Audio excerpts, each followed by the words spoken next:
We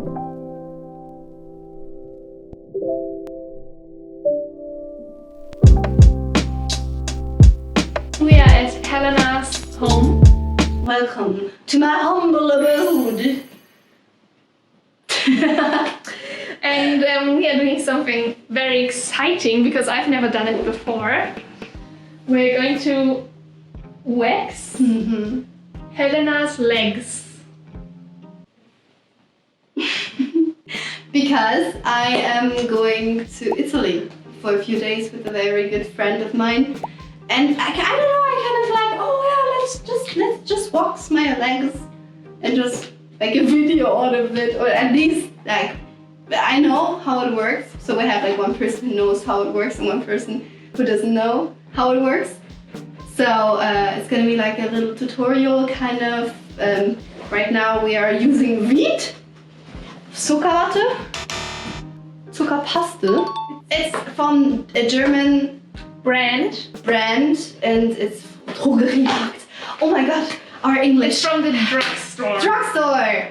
So this is going to be, one, an educational video because it's going to be a very good and very professional tutorial. Oh my god, yes! Number two, we are going to talk about body hair, the implications of it. You know, it's the Pride Month, so let's talk about body hair. What bodies. is acceptable? What is not acceptable with body hair?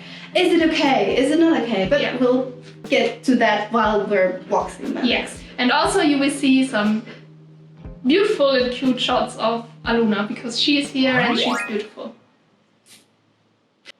Vielleicht brauchst du nicht unbedingt alles, aber einfach nochmal. So we have here the arms, legs, and the armpits, and not the bikini zone. So maybe shouldn't use it on the bikini zone. So it's only for like large areas and not like the small one. We have this beautiful packet. This is the packet where the sugar paste is gonna be inside. So I'll open it just for you.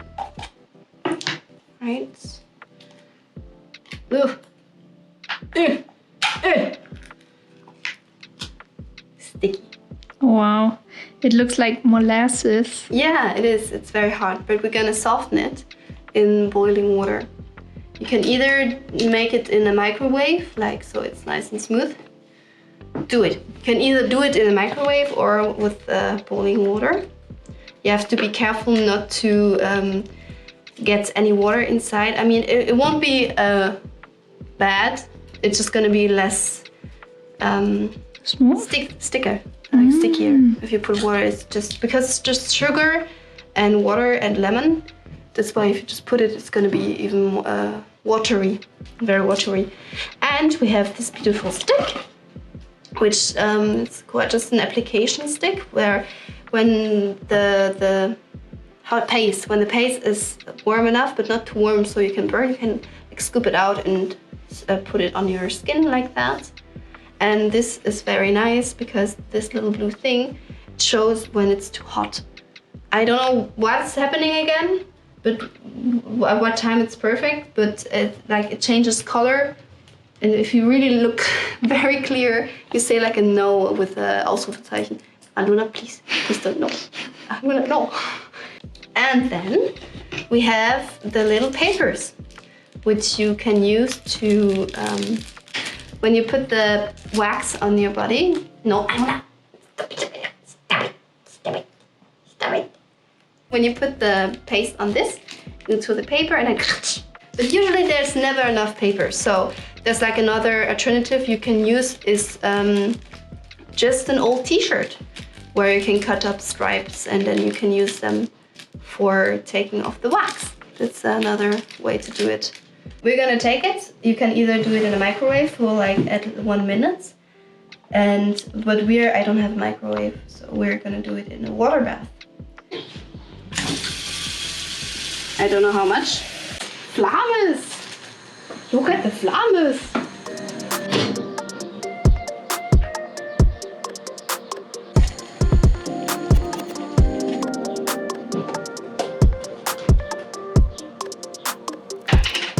And you just put it in. Right now I just left it on simmer.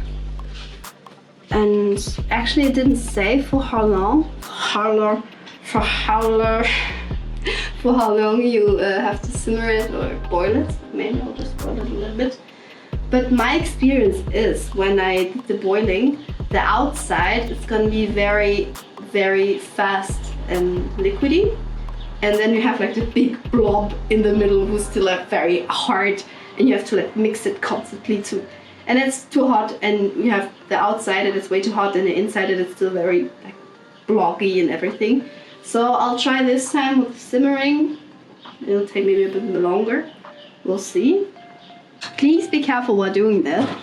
It's very hot. As you can see, it's already a bit. It's very smooth at the outside. Wait, let me turn this off. It's so hot. We're filming. As you can see, it's very hot. Ah, yeah, it says no. So that's why if you put this on your skin, it's gonna burn your skin.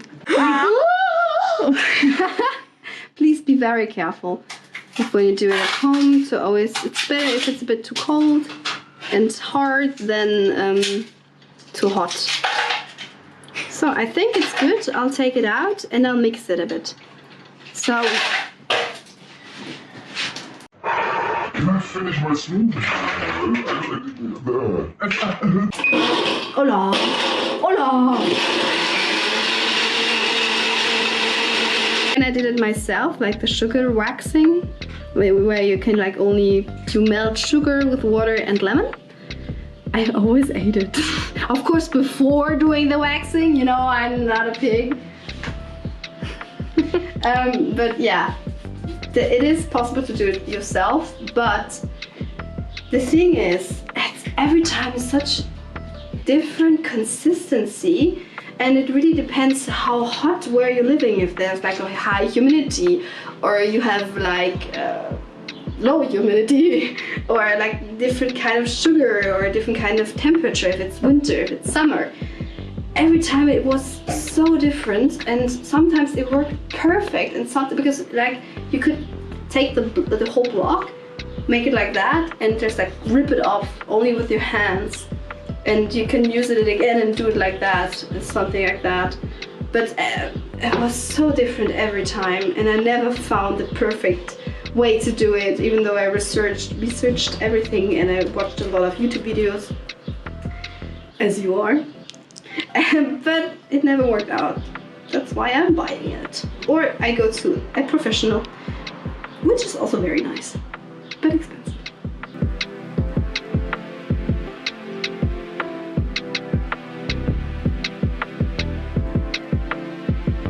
We prepared a beautiful towel, so we don't get the floor dirty. But if you get something dirty, that's the nice thing about like a sugar paste, you just wash it off because it's just sugar. I have my leg. It's not dirty. It's not wet. It shouldn't be wet. Ideally, you also shouldn't do it if you have open wounds. Yes, please don't do it if you have very sensitive skin or any condition on the skin. You shouldn't be doing it. Or you have like wounds. It could rip it open. So don't do it when you have that. The sugar waxing, when you do it yourself, you have to be against the hair root. But this one, you have to go with the hair growth, because my hair is grown this way, so we're gonna apply the wax in this way, and then rip it up the other way around. You wanna try? Yeah. Let's go do you. Let's do you. Let's do me. When you do it for the first time, your hair is gonna have like strong roots, and it's gonna hurt. But the more you do it, the less pain you get, because the roots are weaker.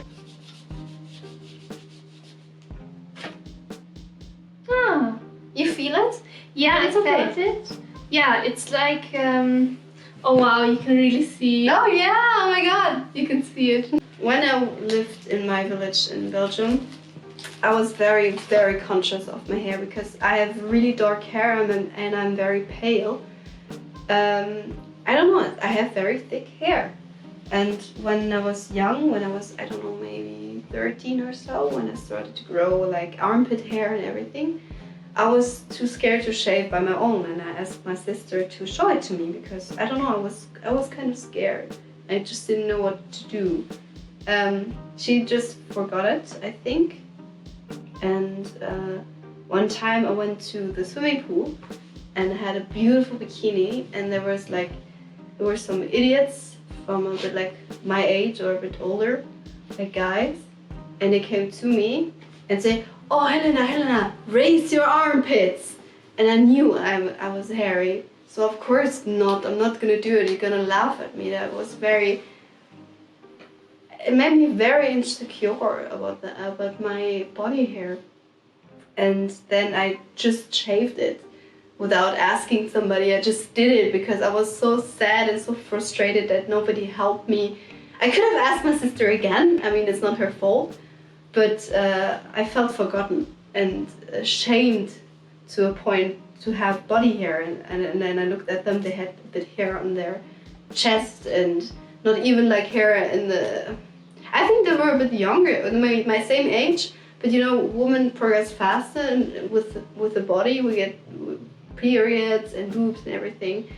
And guys, they need a bit more time before they can grow their mustache or something. So I think they weren't hairy at all.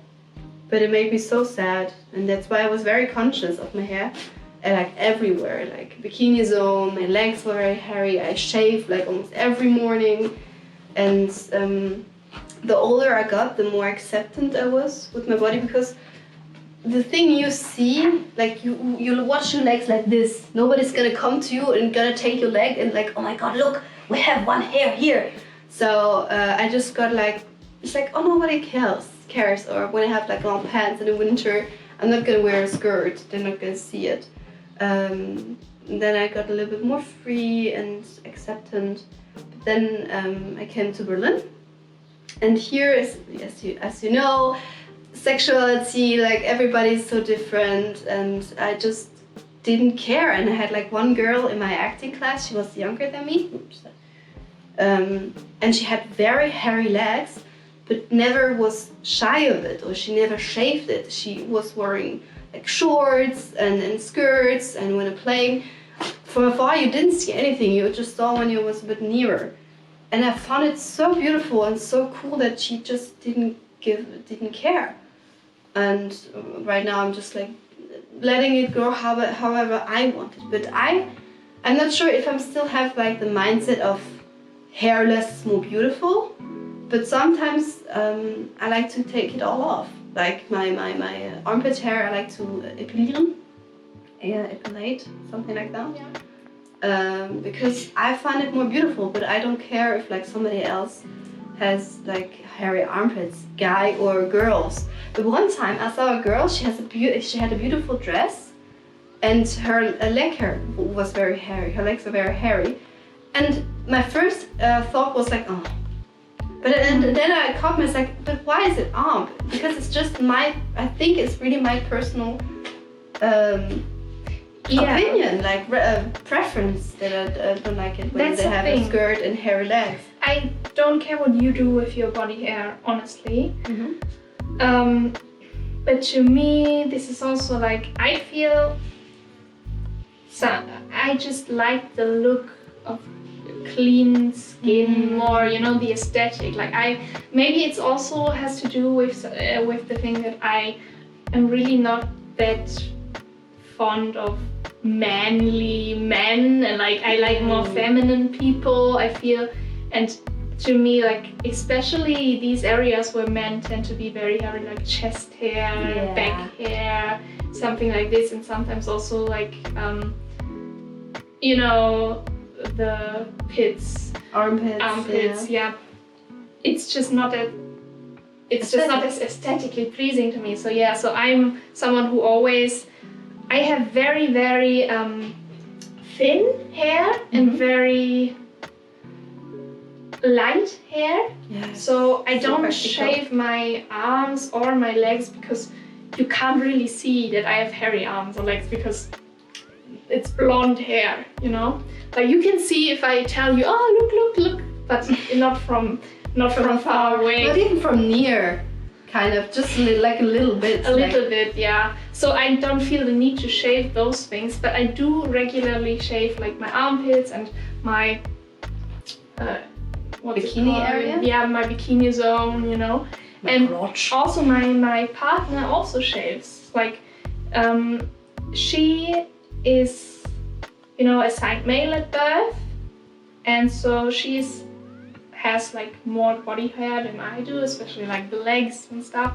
And she also just likes the look more like herself more when she's not so hairy. So she just recently also started shaving her legs, and sometimes I felt like, am I a bad feminist? You know, because I should be for freeing your body hair. But it's not that I'm against it, it's just my personal preference from myself and for my partner. Like, I just find it more attractive, kind of more aesthetically pleasing if there's not a lot of body hair.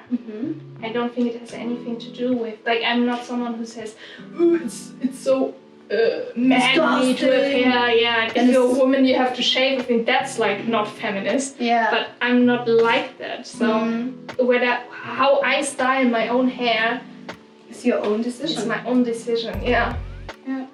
When I was younger, my mother told me, oh, if you need to shave, you know, if you need a razor, you know, your hair starts growing in puberty, just tell me when you need a razor and then when you need to shave, and I will get you something. I'm like, okay, but I didn't know when it was time. You know, so I grew, like the hair, it like grew and grew, but I thought, oh, it's probably not long enough to shave. Like, I'm not sure when to say, but it started to bother me because, you know, it really started growing like a bush. And I felt like I just didn't know when it was time. I just really didn't know because I never saw. So one time, because it started to bother me so bad, I actually, at night, I snuck into the bathroom and I took the scissors for the nail cutting, you know? Scissors. Nail cutting scissors? Yeah, like these really small ones. What? And I started to clip off my hair down there. No! Yeah, because it just felt so, I didn't like the feeling of it. Yeah, it was itchy and stuff and I didn't like it. But yeah, I don't know how I think eventually someday I told your mom? My mom, I think I need a razor, I'm not sure. Yeah. And she got me a razor and then it was fine, but it just felt like, I feel like there's not a lot of representation, or there was not a lot of representation when I was younger, and a lot of, just not even representation, but just like education, because you always see like the very cute one. Oh, daddy, I'm gonna shave my face. It's very cute. With the boys, with the boys. You see the commercials never with the young boy. Like, oh, mommy, you're shaving your legs. I want to do it too. When I'm grown up, I'm gonna shave my legs. It's more like a secret. Yeah. But it's interesting because you didn't know when to shave. I just didn't know. Like, my mom, she was like, there was no shame about it or something, but I kind of felt shame that I didn't know. And I didn't want to tell anyone. Like, I didn't want to go and ask, is this long enough to shave? You know? Yeah, because it's a very private thing. Yeah. You're just gonna go like, without pants, look, mom, should I shave it now, or what do you say? Yeah. It's really hard to work on loving and accepting your own body when you see all of this media representation telling you, here's how to get fit, here's how to lose 10 kilograms, you know, here's the new exfoliating, here's the new like shaving product, you need to be clean shaven, you know, the new thing to make your legs look longer and stuff. And it's really hard to kind of sit back and think, like, do I even want my legs to be longer? Like, do I even want to lose 10 kilograms now? Do you really have to buy this special thing that makes my jaw more pronounced or something? Yeah, there's like companies basically inventing things that are wrong with you so they can sell you a product to fix it when it was never wrong in the first place. Because more unhappy people buy more things than happy people. Yeah.